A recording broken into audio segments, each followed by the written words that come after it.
bom, chegamos à lição 3 da nossa discussão de Isaías. Anuncie esse canal para os seus amigos. Seja muito bem-vindo aqui conosco. O título da lição 3 diz assim: Quando nosso mundo desmorona. O que vamos analisar com esse título nesta lição número 3?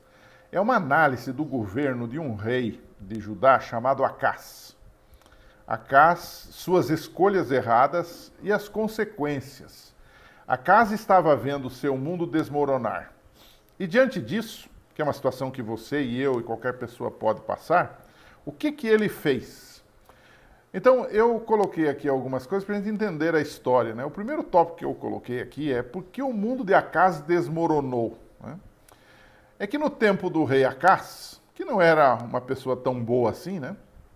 A Síria, não a Assíria, a Síria, começando com S, e Israel, que na Bíblia é chamado também de Efraim, que eram os irmãos que viviam ao norte, que nós estamos lembrados que num determinado momento da história, lá por volta do ano 931 a.C., as 12 tribos se separaram de Israel e ficou 10 tribos ao norte, cuja capital virou Samaria, e 2 tribos ao sul, Judá e Benjamim, cuja capital era Jerusalém. Então, 2 nações separadas, mas o mesmo povo, né? O povo de Deus, o povo de Israel. São situações que nós, em outros momentos, já estudamos, né? Então, no tempo de Acás, que era o rei de Judá, a Síria e Israel, que era o irmão de Judá ao norte, ou Efraim, eles fizeram um acordo para atacar Judá. Percebeu? Irmãos traindo irmãos. Isso não é novo, né? Segundo Isaías 7, verso 1. Né? Qual era o objetivo deles? Era neutralizar um outro inimigo.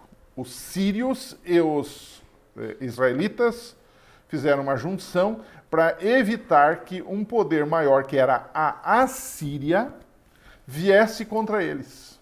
Né? Havia um rei chamado Tiglat-Pileser III.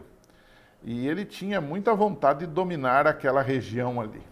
Então eles queriam invadir Judá também e formar uma espécie de governo fantoche, né?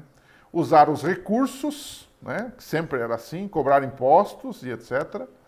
E a própria mão de obra desse reino do sul para ajudá-los nessa intenção de barrar a entrada dos inimigos maiores, que eram os assírios, que naquela época estavam dominando o mundo, né?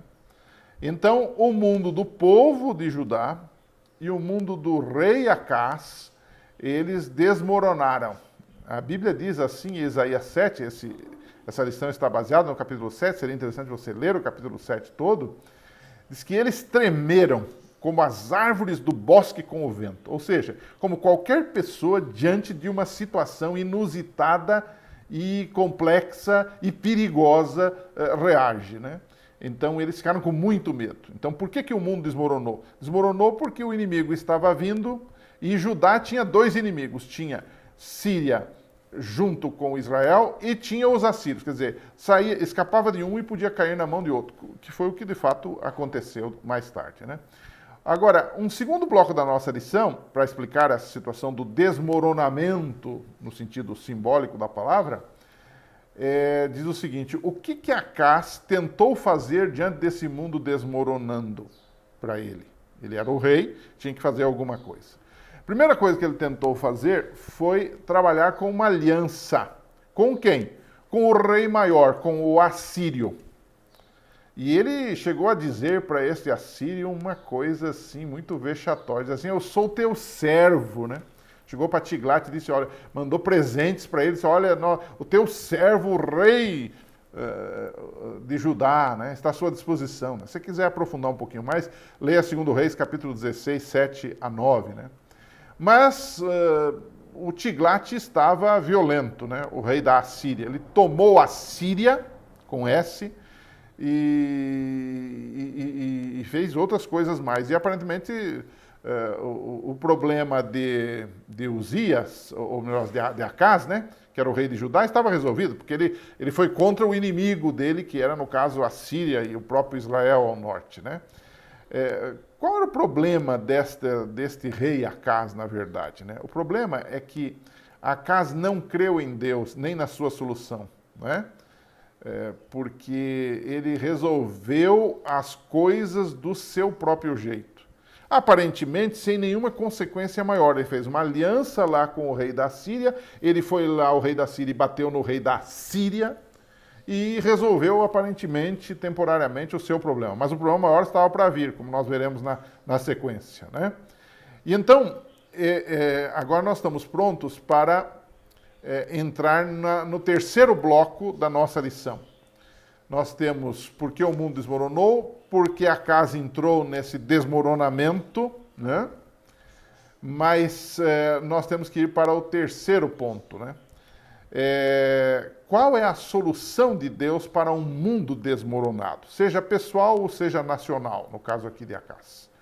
Enquanto Acas estava ali avaliando o que iria fazer diante da ameaça da Síria e de Israel, Isaías lhe apareceu e tenta fazer com que o rei recobrasse o bom senso e buscasse a Deus, não ficasse dependendo de um rei da Assíria, que também era inimigo, que também era guloso e também queria roubar Judá. E Isaías vai até o rei com um filho. Os filhos de Isaías têm nomes esquisitos, mas ao mesmo tempo significativos, né? O nome do filho era Sear-Jazub, né? Que quer dizer um resto volverá, né? Numa clara alusão ao castigo do cativeiro que viria sobre Judá mais tarde, e ao mesmo tempo declarando que um remanescente fiel seria salvo desse cativeiro, né? Em outras palavras, Deus estava apelando para que Acas se convertesse e cresce nele. E então o rei não quis nem pedir um sinal para Deus para prová-lo, né? E o texto de Isaías 7,14 diz que Deus mesmo mandou um sinal, mesmo que o rei não quisesse.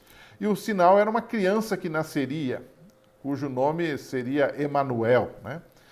Inicialmente, esse texto de Isaías 7,14 tem uma aplicação local. Uma criança que ia nascer, que podia ser filho de Isaías ou de qualquer outra pessoa, e o nascimento dessa criança seria uma prova de que Deus estaria auxiliando e abençoando o seu povo e estaria presente. Deus estaria conosco. Daí vem o nome Emanuel. Claro que esse texto mais tarde é aplicado de forma magistral no Novo Testamento a Jesus Cristo, né?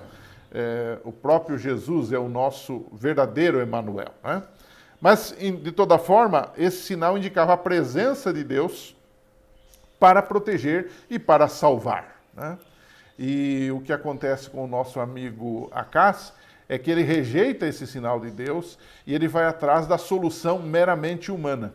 E esta solução humana, e nós veremos nas lições mais adiante, lhe traz sérios problemas, não a ele, mas à própria nação de Judá. Porque os assírios gulosos e sanguinários, interesseiros, exploradores, agora vêm contra Judá, não é? E extorquem os judeus, levam muito imposto, levam muita coisa, e então durante muito tempo os judeus foram explorados por eles. Se Acas tivesse confiado em Deus realmente, as coisas poderiam ter tomado um rumo totalmente diferente. E aí eu terminaria dizendo para você o seguinte: quando o nosso mundo desmorona, qual é a nossa escolha? Soluções humanas e que aparentemente dão certo, ou nós cremos no Senhor que nos envia sinais do seu amor e da sua presença? Nós temos uma opção. Vamos agir como Acas? Ou vamos agir como Isaías, que confiou em Deus em todas as horas, em todas as situações?